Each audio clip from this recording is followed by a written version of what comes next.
Okay, so this is the new garage. Yes, it's night. Uh, yes, there's a 2-lane road right there. You can hear traffic come by. It's a block garage, single story. Sorry for the weird lighting. I did not install any of this. This is how it came.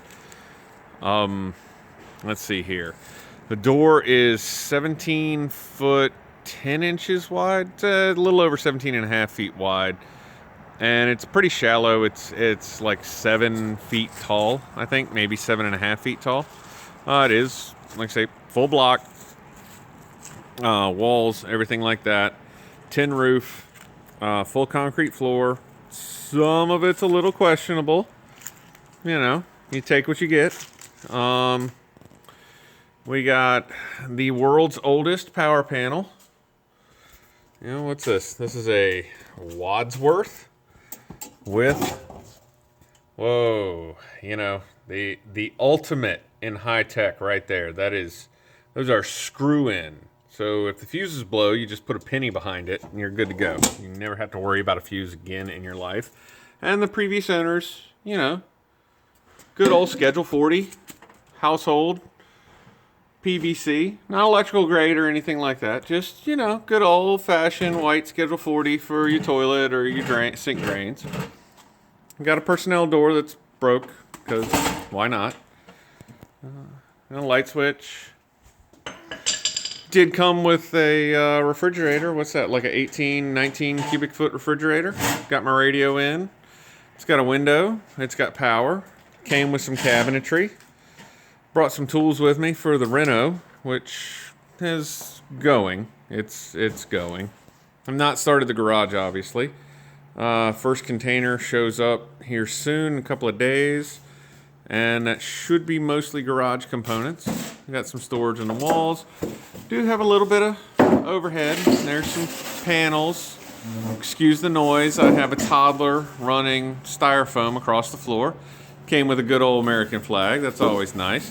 Back behind those ugly door panels is a wood fire kitchen stove.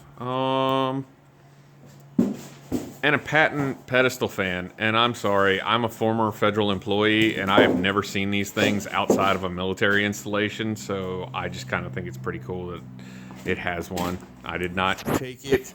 This came with the house. Somebody else took it. We have trusty railroad tie anvil on stump. The previous owners were very much into safety. We have 4 fire extinguishers there. We have another fire extinguisher there. Sorry about the glare of the light. I have 2 more inside. Plus I have the fire extinguishers I brought with me from the old house. Yep, ladders. Oh, there's another fire extinguisher. There we go. It did have a nice little old school made in the USA Craftsman 6-ton bench vise on the workbench. And the workbench is actually pretty nice. It's not too shabby. Now the window, more paneling. Now back, let's see if I can point, and right about there, on the back side of the garage, is a boarded up window. And obviously you can't see it here. I do think that's where I'm going to mount my exhaust fan. I have a 110 volt shuttered exhaust fan. I think I'm going to frame in that part of the block and do that. We have a big stretch of cabinets we took down out of the old laundry room. And it just kind of made it claustrophobic in there. So we took those down. Those are going to go up in here. That'll be nice. Again, noise is small person wandering around with styrofoam. Then we have this, which I have dubbed the murder closet. And I don't have a light right now. I'm sorry.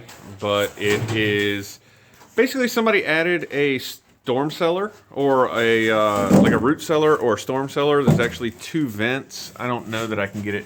Well, there's one. So there's one of the 2 vents. It's lined in styrofoam. So yeah, more than likely it was a root cellar. Yeah, that's too dark. But it is a nice little space. It's good for storage. I think it's about 8 by 10-ish. Needs some work. The light, let's see. There's wiring for a light. I have not tested it because I have not gotten into here yet. And there is, we can't really see, my shadow's in the way. There's a bunch of old paint cans and stuff on those shelves that the labels have long since disintegrated. We don't know what they are. That needs to be handled. I think it'll be a good place for chemical storage, if nothing else. I'll put these set of plastic shelves. I've got another set of plastic shelves. I've got plastic shelves that are in there. I can put carb cleaner and paint and whatever else in there. Coolers that I brought with me. So there is the chimney to get out, and over top of all my junk in the dark that nobody can see, well, that white line right there, that's the top of the cook stove. So I'll have to do some chimney work, and I'll have to do some fit and finish and get that hooked up. But it'll be a nice little burner in here.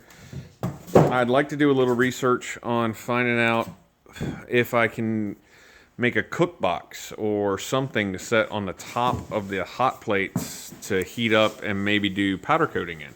I don't know if that's doable or not doable.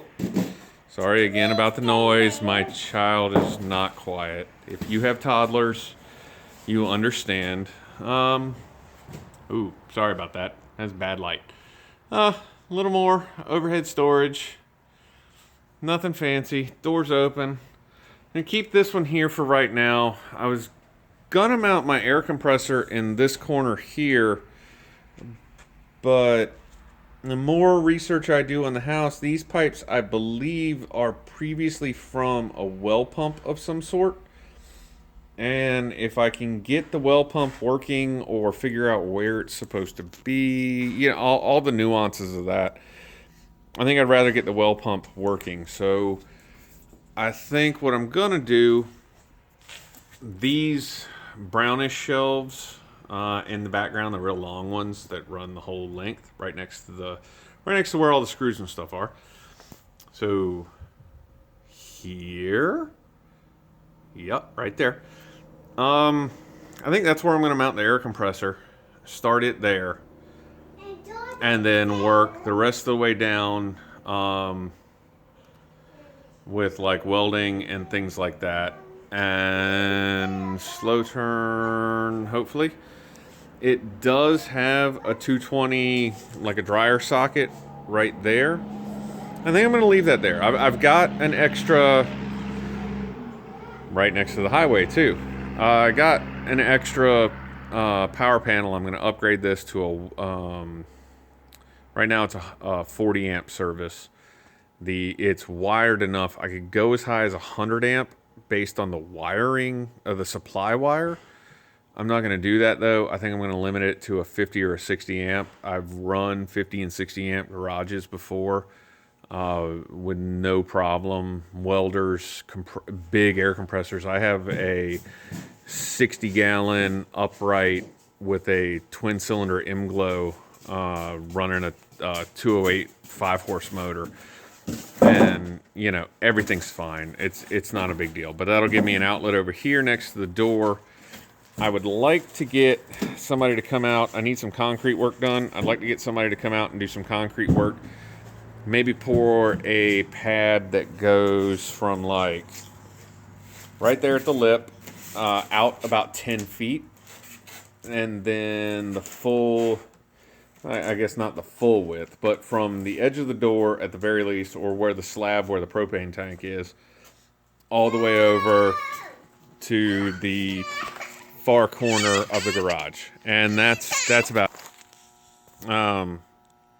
you know, run the slab from, like I say, the propane tank back over, probably to the corner, just past those ramps.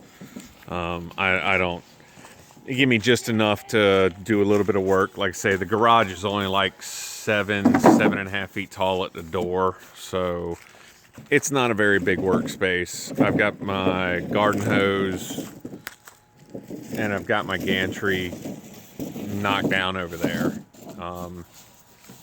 But I should be getting stuff to put in the garage here soon. So hopefully I'll do a follow-up video on it. All right, bye.